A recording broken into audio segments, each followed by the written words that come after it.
living a life that doesn't quite feel like yours. Like there's this version of you that you want to be, but it always feels just out of reach. If you're here, you probably want a fresh start. You're ready to reinvent yourself and make this the year where everything changes. But here's the thing, real transformation isn't just about setting goals or changing what you do. It's about changing who you believe you are. Now, if you've watched me here on YouTube before, then welcome back. But if you are new to my channel, then welcome. I'm Dr. Kim Foster, and I'm an MD turned coach and wellness expert. I was a family doctor for 20 years before leaving the healthcare system to pivot into wellness and the personal development space. So the idea of reinvention is something that I am quite familiar with personally. In this video, I am going to share the ultimate secret to reinventing yourself, and I'm going to walk you through it step by step. And it all begins with a powerful shift in identity. So let's dive right in. To begin, I'm going to let you in on a secret that most people totally overlook when they're trying to make big changes in their lives. The secret to true transformation isn't in setting more goals or working harder or even changing your environment. Those things can help,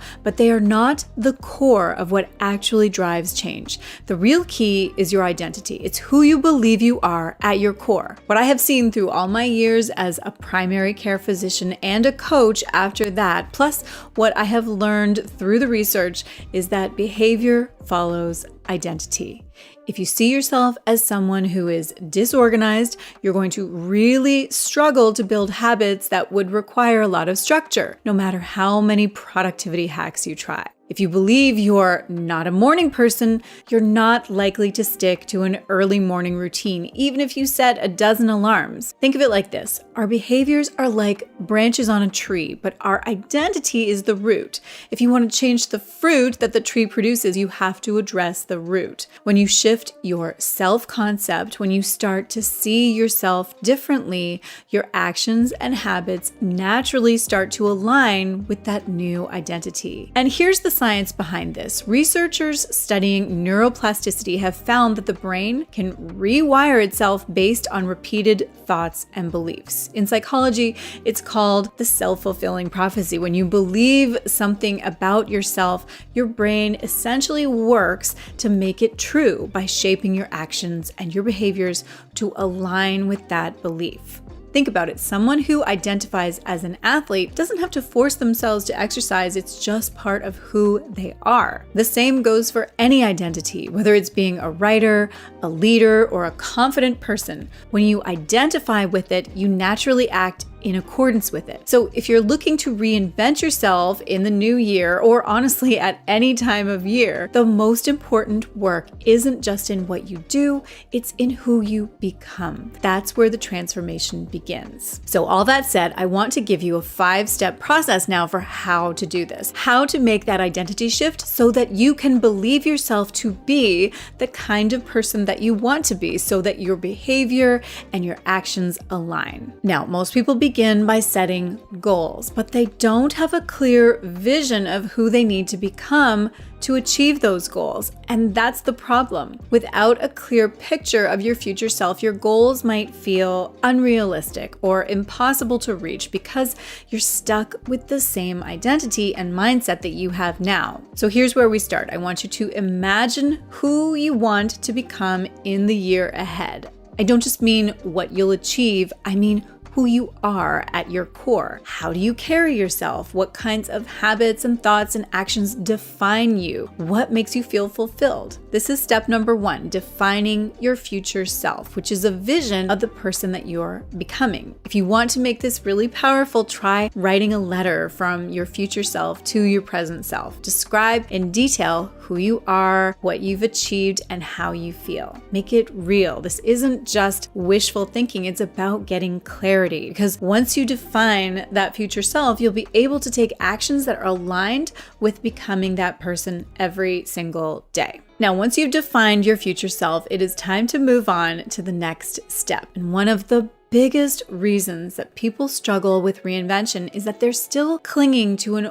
old version of themselves. They say things like, I've always been this way, or I'm just not someone who's disciplined, or I'm too old to start fresh. And these are limiting identities that keep you stuck. This reminds me of an experience that I had during my medical residency. I was working with a patient who was near the end of his life, and he had been battling his illness for a long time. And one day he shared something that really stuck with me. He said, I spent so much of my life defining myself by my job and by what I thought I couldn't do, and now I wonder who I could have been if I had just let myself try. Watching him come to this realization showed me how powerful and limiting our self-imposed identities can be. That moment has always stayed with me as a reminder not to let old beliefs define my future. So let me tell you a story about Vera Wang. You might know her as an iconic fashion designer, but that wasn't always her path.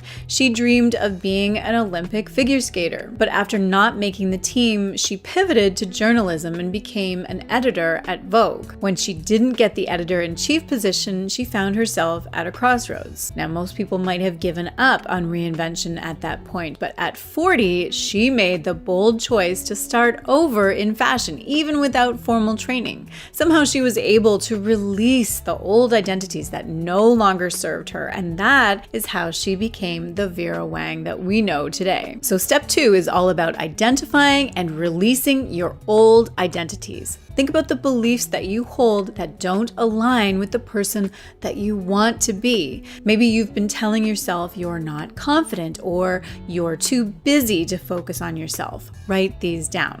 Acknowledge them, and then make a conscious decision to let them go. You're not defined by who you were yesterday. Now, if you want more help with this, then you might be interested in my free workbook called Change Your Mindset, Change Your Life. I walk you through a variety of prompts to help you get underneath what you believe about yourself when it comes to your health and your life and your self-worth. The link to download that workbook is in the description below. Now, let's move on to the next step, and it is time to get practical. One of the biggest reasons that people get overwhelmed when they try to reinvent themselves is that they think they need to make huge changes overnight. But real change doesn't happen in one big leap. It happens in small, consistent steps that build up over time. This is where BJ Fogg's concept of tiny habits comes in. He teaches that tiny actions done consistently are incredibly powerful because they're manageable and reinforce your new identity. So instead of trying to overhaul your entire life in one go, start with small daily actions that reflect the person that you're becoming. If your future self is someone who prioritizes health, maybe your tiny habit is drinking a glass of water every morning or going for a quick walk. If your future self is disciplined, set a timer for 5 minutes and work on a focused task. When I was shifting my own identity and reinventing myself from being a doctor into being a coach and an online entrepreneur in the wellness space, one of the first things that I started doing was blogging. This was back in 2011 when blogging was really booming. And I thought, well, if I want to become someone who is sharing expertise outside of just my little exam room one-on-one, I need to be someone who puts herself out there. So I just started in my own small way, putting out a short blog post just once a week, and that reinforced my new belief in myself that I was someone who had content to share and that I could reach people even if they weren't an official patient sitting in my clinic. So this step number 3, is build your future self with micro habits. I want you to write down 3 tiny habits that align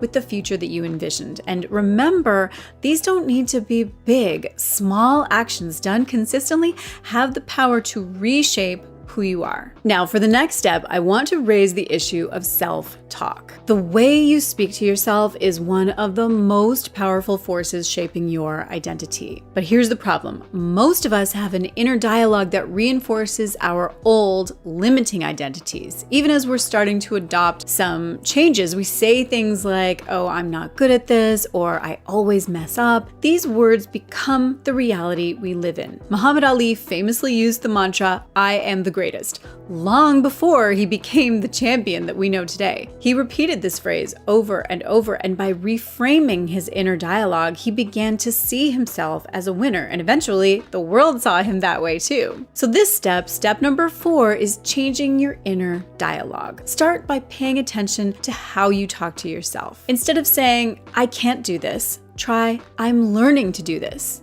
Instead of, "I'm not disciplined," say, "I'm becoming more disciplined every day." Write down a few affirmations that align with your future self and make it a habit to repeat these daily. Your words have the power to shape your reality, so use them to reinforce the identity that you're stepping into. Okay, so once you start taking some small actions that will bring you closer to your future self and you're noticing your inner dialogue and working on changing that, it's time to move on to the next step. Now, a lot of people, when they get to this stage, get stuck. That's because sometimes when you're ready to move past the micro habits and starting to make some bigger moves to truly step into a new identity, it feels intimidating, especially if you're facing self-doubt. And this is where having an alter ego can sometimes be a game changer. Todd Herman teaches this in his book, The Alter Ego Effect, that adopting an alter ego can help you to bypass insecurities by allowing you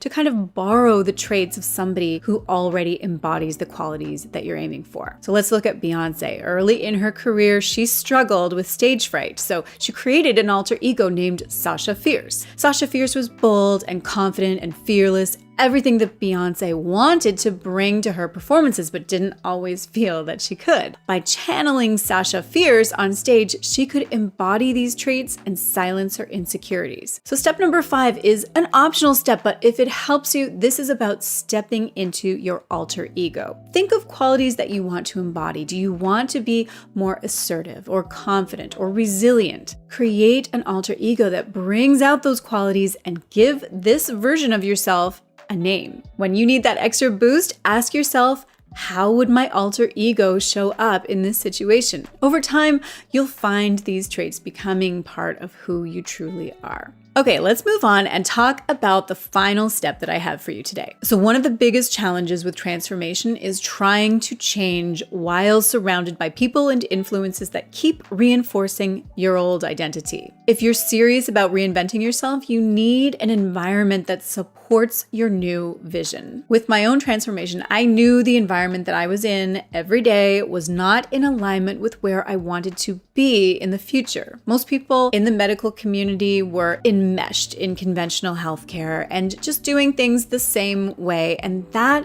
was not where I wanted to be anymore. So I knew I needed to surround myself with new influences, with people and ideas, even routines that would support this new version of myself. So I began seeking out new communities and reading inspiring books and curating an environment that reflected where I wanted to go, not where I had been. This shift in my surroundings made an enormous difference and really supported me as I made this big shift in identity. So think about the people that you spend time with and the media that you consume and even the physical spaces that you inhabit. Are they aligned with the future that you're building? If not, it might be time to make some changes. Seek out relationships and content and resources that encourage and inspire you. Create a space that makes you feel like the person that you are becoming. So to give it a name to this step, step 6 is to curate a reinforcing environment. You could start by creating a vision board that reflects your future self or curating a playlist that uplifts and motivates you. Surround yourself with books and podcasts or communities that align with your values and goals. Your environment should be a reflection of the life that you're building. So be intentional